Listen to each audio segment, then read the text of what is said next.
Hello everyone.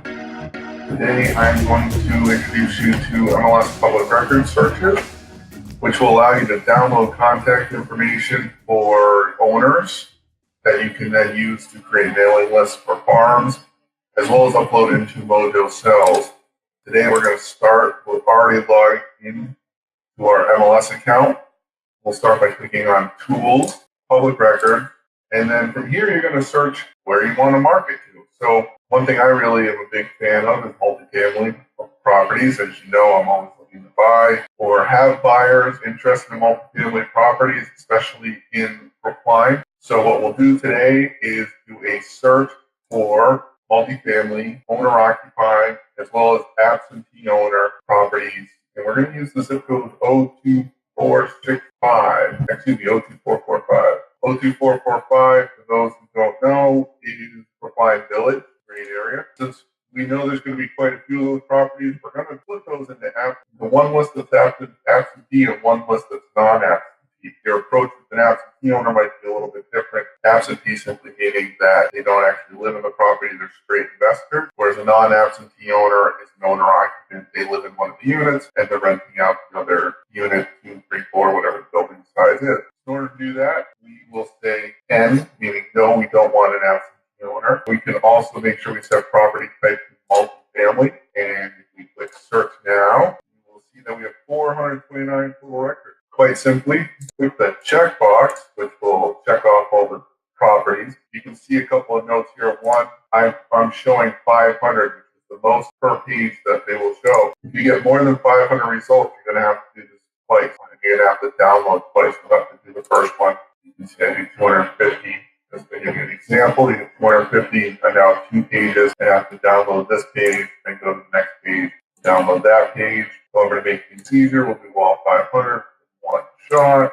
Download, and of course, now we have to download. We can edit our search up above. Just say, yes, we want absentee owners. Click on search, 283. So again, these absentee owners, you'll notice they don't live in the property that we're looking at. Really what that means is their tax bill is sent somewhere different than the address of the property itself. That's an absentee versus non-absentee. That's how the system determines that. So we can download this, download. Now to help me clarify things, you can see I have public record 3 and public record 4. I'm going to go edit these files so I can keep them straight when they get downloaded in your downloads folder. So we did 02445 absentee multifam, and this is 02445 owner on multifam. Now let's say you had more than you need, than you could fit in one download. This will be a great opportunity to get a sense. We can simply ignore absentee versus non-absentee search for that. See, in this case, we have 712 come up with 2 pages, unfortunately. That means we can't download everything into one file. So how do we do that? We can download. There you go, public record 3 CSV. That's page 1. Click the checkbox and download the next page.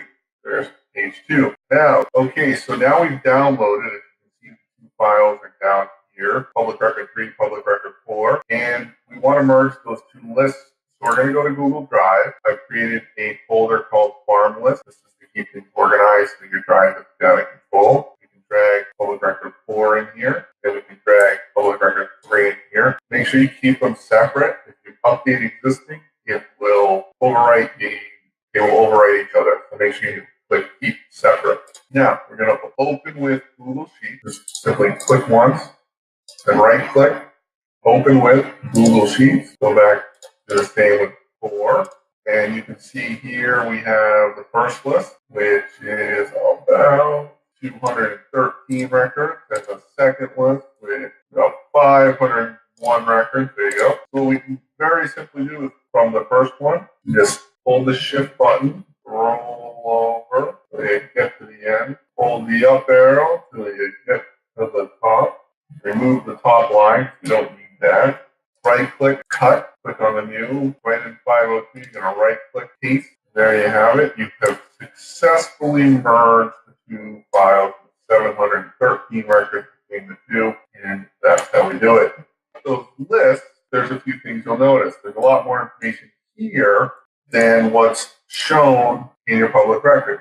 See, there's just a few columns here, but if you go into this list, we have many more, including the owner address, the address of the property, owner one, owner two, the owner's address.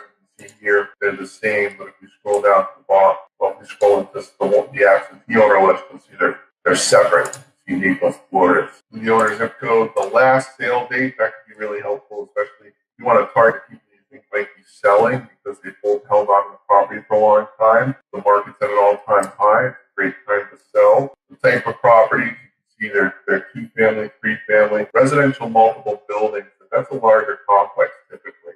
Those obviously have higher sale prices. You'll see there's some that say, 9 units. So you can get a sense of what there is. Number of floors, living area, I think that's particularly helpful.